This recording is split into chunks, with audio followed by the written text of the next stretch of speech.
सोचिए, एक स्टेशन जो सिर्फ प्लेटफॉर्म नहीं है बल्कि इतिहास, शहर, भविष्य और तकनीक का संगम है। एक स्टेशन जिसे आज हम गर्व से कह सकते हैं देश का सबसे खूबसूरत स्टेशन। हाँ, आपने सही सुना, अहमदाबाद का कालूपुर रेलवे स्टेशन। लेकिन रुकिए, क्या यह सिर्फ एक सुंदर स्टेशन है या फिर इसके पीछे छिपी है भारत की रेल क्रांति की पूरी कहानी? आज हम चलेंगे उस यात्रा पर जहां वक्त और विकास दोनों ने मिलकर कहा रुको नहीं, बदलो। और अगर आप सोचते हैं कि यह बस ठीक ठाक अपग्रेड है तो तैयार हो जाइए, क्योंकि अगले कुछ मिनटों में आप देखेंगे यहाँ सिर्फ स्टेशन नहीं, भविष्य बन रहा है। चलिए, देर किस बात की, निकलते हैं इस नए अध्याय की ओर।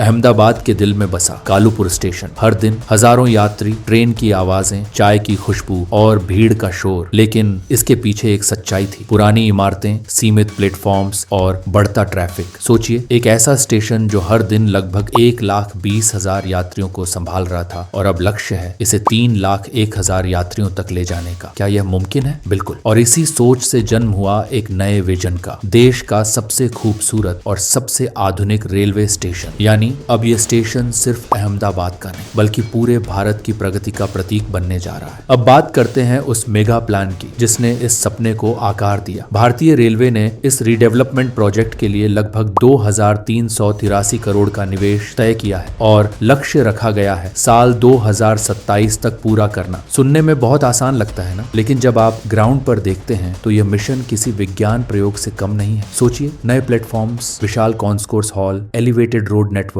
मल्टी मॉडल ट्रांसपोर्ट हब, मतलब अब मेट्रो, बस, टैक्सी और ट्रेन सब एक ही छत के नीचे मिलेंगे। और सबसे खूबसूरत बात, इस पूरे निर्माण के दौरान अहमदाबाद की हेरिटेज साइट्स को नुकसान नहीं पहुंचेगा। झूलता मीनार, ब्रिक मीनार, सबको डिजाइन में प्यार से समेटा गया है ताकि आधुनिकता और इतिहास दोनों साथ चले। यह सिर्फ एक निर्माण कार्य नहीं, यह संवेदनशील इंजीनियरिंग का बेहतरीन उदाहरण है। अब जरा सोचिए, जब आधुनिकता और इतिहास एक साथ मिलते हैं तो क्या होता है? जवाब है कालूपुर स्टेशन का नया चेहरा। इसके डिजाइन में अहमदाबाद की आत्मा झलकती है, झूलता मीनार की प्रेरणा, मोढेरा सूर्य मंदिर की भव्यता और शहर के पतंग उत्सव की ऊर्जा। हर ईंट, हर आर्क एक कहानी कहती है। यहाँ विरासत को मिटाया नहीं गया बल्कि निखारा गया है। सच में ये डिजाइन हमें सिखाता है कि सुंदरता सिर्फ रंग रोगन में नहीं बल्कि सोच और सम्मान में होती है। अब बात करते हैं उस हिस्से की जो सबसे ज्यादा हमें, आपको और हर आम यात्री को छूने वाली है, यात्रा का अनुभव। जरा सोचिए, जब आप स्टेशन में प्रवेश करते हैं, सामने एक विशाल कॉन्कोर्स हॉल, ऊंची छतें, खुला स्पेस और चारों ओर LED डिस्प्ले। आपकी ट्रेन तैयार है। अब इंतजार करते वक्त आपको भीड़ में जगह ढूंढने की जरूरत नहीं होगी, क्योंकि यहाँ एक साथ हजारों यात्रियों के लिए बैठने और घूमने की सुविधा होगी। और हाँ, पार्किंग का झंझट भूल जाइए। लगभग 3,300 वाहनों की पार्किंग स्पेस तैयार हो रही है, जिसमें EV चार्जिंग पॉइंट्स भी होंगे, solar panels, escalator, lifts, fully air condition waiting lounge, मतलब एक प्रीमियम एयरपोर्ट फील, वो भी रेलवे स्टेशन पर। और सबसे बड़ी सुविधा, स्टेशन तक पहुंचने के लिए बन रही है एक एलिवेटेड 6 लेन रोड। मतलब अब जाम नहीं, सीधा प्रवेश, बिल्कुल फास्ट ट्रैक वाली फीलिंग। दोस्तों, यह बदलाव सिर्फ थोड़ी सी सुविधा नहीं है, यह भारत की यात्रा संस्कृति का अपग्रेड वर्जन है। हर सफल कहानी के पीछे कुछ मुश्किल किस्से तो जरूर होते हैं, और कालूपुर की कहानी भी इससे अलग नहीं है। यहाँ सबसे बड़ी चुनौती थी जगह। इलाका इतना सघन है कि हर एक गर्डर को लाने के लिए मिनट मिनट की प्लानिंग करनी पड़ी, और ऊपर से वो हेरिटेज बिल्डिंग्स जिन्हें छूना भी मतलब इतिहास को झटका देना था। सोचिए, 70 दिनों तक कई ट्रेनों को डाइवर्ट करना पड़ा ताकि निर्माण काम तेजी से हो सके। ये सिर्फ कंस्ट्रक्शन नहीं था, ये इंजीनियरिंग विद इमोशन था। और अगर एक भी गलत डिजाइन या गलत फैसला हो जाता तो हो सकता था कि इतिहास हमेशा के लिए बदल जाता। लेकिन नहीं, हमारे इंजीनियरों, डिजाइनर्स और स्थानीय कमेटीज ने मिलकर साबित किया, भारत जो ठान लेता है वो कर दिखाता है। अब कह सकते हैं मुश्किल जरूर थी पर रास्ता हमेशा मिल ही जाता है। तो अब सवाल आता है, कब देख पाएंगे हम ये सपनों सा स्टेशन पूरी तरह? रेलवे का लक्ष्य है 2027 तक पूरा निर्माण कार्य समाप्त करना। और अच्छी खबर यह है कि कुछ हिस्से पहले ही पूरा हो चुके हैं, जैसे प्लेटफॉर्म 8 और 9 का सबस्ट्रक्चर। आने वाले 2 साल भारत के रेलवे के लिए परिवर्तन के साल होने वाले हैं। कल्पना कीजिए, 2027 में जब आप कालूपुर स्टेशन से गुजरेंगे तो आप सिर्फ ट्रेन नहीं लेंगे बल्कि एक अनुभव लेकर निकलेंगे। ये स्टेशन सिर्फ दीवारें और पटरियां नहीं बल्कि आधुनिक भारत की पहचान है। दोस्तों, ये बदलाव सिर्फ कालूपुर तक सीमित नहीं है, ये भारत भारत के रेलवे इंफ्रास्ट्रक्चर क्रांति का प्रतीक है। पूरे देश में 1300 से अधिक स्टेशन रीडेवलपमेंट के अंतर्गत है और अहमदाबाद का यह प्रोजेक्ट उनमें से एक प्रमुख मॉडल बन रहा है। गुजरात के दो बड़े शहर अहमदाबाद और सूरत अब मेगा टर्मिनल्स बना रहे हैं, जहां ट्रेनों की संख्या बढ़ेगी, सुविधाएं सुधरेंगी और कनेक्टिविटी नई ऊंचाइयां छुएगी। ये भारत के भविष्य की पटरियां हैं और हर ट्रेन, हर स्टेशन, हर यात्री इस क्रांति का हिस्सा है। अब जब आप अगली बार स्टेशन पर जाइए, थोड़ा रुकिए, देखिए चारों तरफ और सोचिए, ये सिर्फ प्लेटफॉर्म नहीं बल्कि भारत की तरक्की का चेहरा है। क्या आप तैयार हैं उस भविष्य के लिए जहां रेलवे सिर्फ सफर नहीं बल्कि प्रेरणा बनेगा? जब तकनीक, विरासत और मानव अनुभव एक साथ आते हैं तो असंभव भी संभव हो जाता है। एक दिन हम कहेंगे, हमने देखा था जब भारत ने अपनी पटरियों पर भविष्य बिछाया था। तो दोस्तों, यह थी कहानी देश के सबसे खूबसूरत रेलवे स्टेशन की, कालूपुर अहमदाबाद की। याद रखिए, ये सिर्फ एक स्टेशन नहीं, यह हमारे देश की तरक्की का जीवंत प्रतीक है। अगर आपको यह वीडियो पसंद आया हो तो एक लाइक देना मत भूलिए, शेयर कीजिए और सब्सक्राइब जरूर करिए, क्योंकि ऐसी प्रेरणादायक कहानियां हम आपके लिए हर सप्ताह लाते हैं। और हाँ, अगर आप जानना चाहते हैं कि क्या सच में भारत अपना खुद का YouTube जैसा प्लेटफॉर्म बना रहा है या ये सिर्फ एक अफवाह है, तो अभी उस वीडियो पर क्लिक करिए जो स्क्रीन पर दिख रही है। मिलते हैं वहाँ जहाँ हम भारत के डिजिटल भविष्य की नई कहानी लिखेंगे। तब तक सुरक्षित यात्रा करिए, आप बड़े रखिए और रेल रफ्तार की दुनिया में बने रहिए।